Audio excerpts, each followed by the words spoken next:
യേശുവെ സ്തുതി, യേശുവെ നന്ദി. പ്രിയ മാതാപിതാക്കളെ, സഹോദരി സഹോദരന്മാരെ, ഇന്ന് നമ്മൾ കേൾക്കുന്ന വചനഭാഗം ഉൽപ്പത്തി പുസ്തകം അധ്യായം 6. തിന്മ വർദ്ധിക്കുന്നു. മനുഷ്യർ ഭൂമിയിൽ പെരുകാൻ തുടങ്ങുകയും അവർക്ക് പുത്രിമാർ ജനിക്കുകയും ചെയ്തപ്പോൾ മനുഷ്യപുത്രിമാർ അഴകുള്ളവരാണ് എന്ന് കണ്ട് ദേവപുത്രന്മാർ തങ്ങൾക്ക് ഇഷ്ടപ്പെട്ടവരെയെല്ലാം ഭാര്യമാരായി സ്വീകരിച്ചു. അപ്പോൾ ദൈവമായ കർത്താവ് പറഞ്ഞു, എൻ്റെ ചൈതന്യം മനുഷ്യനിൽ എന്നേക്കും നിലനിൽക്കുകയില്ല. അവൻ ജഡമാണ്. അവൻ്റെ ആയുസ് 120 വർഷമായിരിക്കും. ദേവപുത്രന്മാർ മനുഷ്യപുത്രിമാരുമായി ചേരുകയും അവർക്ക് മക്കളുണ്ടാവുകയും ചെയ്തിരുന്ന അക്കാലത്തും പിന്നീടും ഭൂമിയിൽ അതികായന്മാർ ഉണ്ടായിരുന്നു. അവരാണ് പുരാതന കാലത്തെ പ്രസിദ്ധിയാർജിച്ച പ്രബലന്മാർ. ഭൂമിയിൽ മനുഷ്യൻ്റെ ദുഷ്ടത വർദ്ധിച്ചിരിക്കുന്നുവെന്നും അവൻ്റെ ഹൃദയത്തിലെ ചിന്തയും ഭാവനയും എപ്പോഴും ദുഷിച്ചത് മാത്രമാണെന്നും കർത്താവ് കണ്ടു. ഭൂമുഖത്ത് മനുഷ്യനെ സൃഷ്ടിച്ചതിൽ കർത്താവ് പരിതപിച്ചു. അത് അവിടുത്തെ ഹൃദയത്തെ വേദനിപ്പിച്ചു. കർത്താവ് അരുളിച്ചെയ്തു, എൻ്റെ സൃഷ്ടിയായ മനുഷ്യനെ ഭൂമുഖത്തു നിന്ന് ഞാൻ തുടച്ചു മാറ്റും.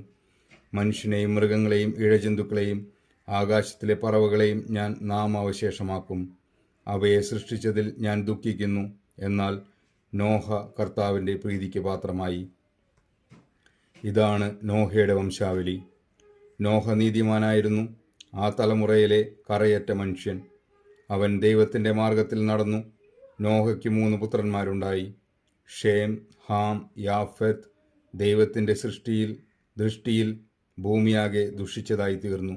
എങ്ങും അക്രമം നടമാടി. ഭൂമി ദുഷിച്ചു പോയെന്ന് ദൈവം കണ്ടു. ലോകത്തിൽ മനുഷ്യരെല്ലാം ദുർമാർഗികളായി. നോഹയുടെ പെട്ടകം. ദൈവം നോഹയോട് അരുളിച്ചെയ്തു, ജീവജാലങ്ങളെയെല്ലാം നശിപ്പിക്കാൻ ഞാൻ നിശ്ചയിച്ചിരിക്കുന്നു. അവർ മൂലം ലോകം അധർമ്മം കൊണ്ട് നിറഞ്ഞിരിക്കുന്നു. ഭൂമിയോടുകൂടി അവരെ ഞാൻ നശിപ്പിക്കും. ഗോഫേർ മരം കൊണ്ട് നീയൊരു പെട്ടകമുണ്ടാക്കുക. അതിൽ മുറികൾ തിരിക്കുക. അതിൻ്റെ അകത്തും പുറത്തും കീല് തേക്കണം. ഇങ്ങനെയാണ് അതുണ്ടാക്കേണ്ടത്.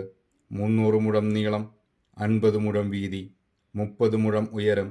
മേൽക്കൂരയിൽ നിന്ന് 1 മുഴം താഴെ പെട്ടകത്തിനൊരു ജനലും വശത്തൊരു വാതിലും വയ്ക്കണം. താഴെയും മേലെയും നടുവിലുമായി 3 തട്ടായി വേണം പെട്ടകം ഉണ്ടാക്കാൻ. ഭൂതലത്തിലെല്ലാം ഞാനൊരു ജലപ്രളയം വരുത്താൻ പോകുന്നു. ആകാശത്തിനു കീഴെ ജീവശ്വാസമുള്ള എല്ലാ ജഡവും ഞാൻ നശിപ്പിക്കും. ഭൂമുഖത്തുള്ളതെല്ലാം നശിക്കും. എന്നാൽ നീയുമായി ഞാൻ എൻ്റെ ഉടമ്പടി ഉറപ്പിക്കും. നീ പെട്ടകത്തിൽ കയറണം. നിന്റെ കൂടെ നിന്റെ ഭാര്യയും പുത്രന്മാരും അവരുടെ ഭാര്യമാരും എല്ലാ ജീവജാലങ്ങളിൽ നിന്നും ആണും പെണ്ണുമായി ഈ 2 നീ പെട്ടകത്തിൽ കയറ്റി സൂക്ഷിക്കണം. എല്ലാ ഇനം പക്ഷികളും മൃഗങ്ങളും ഇഴജന്തുക്കളും സംരക്ഷിക്കപ്പെടേണ്ടതിന് ഈ 2 നിന്റെ കൂടെ വരട്ടെ. നിനക്കും അവയ്ക്കും ആഹാരത്തിന് വേണ്ടി എല്ലാത്തരം ഭക്ഷണവും ശേഖരിച്ചു വെക്കണം. ദൈവം കൽപ്പിച്ചതുപോലെ തന്നെ നോഹ പ്രവർത്തിച്ചു. നമ്മുടെ കർത്താവായ ദൈവത്തിനു സ്തുതി. ഈ തിരുവചനം നമ്മുടെ ജീവിതത്തിൽ സന്തോഷവും സമാധാനവും ഐശ്വര്യവും കൊണ്ടുവരട്ടെ. ആമേൻ.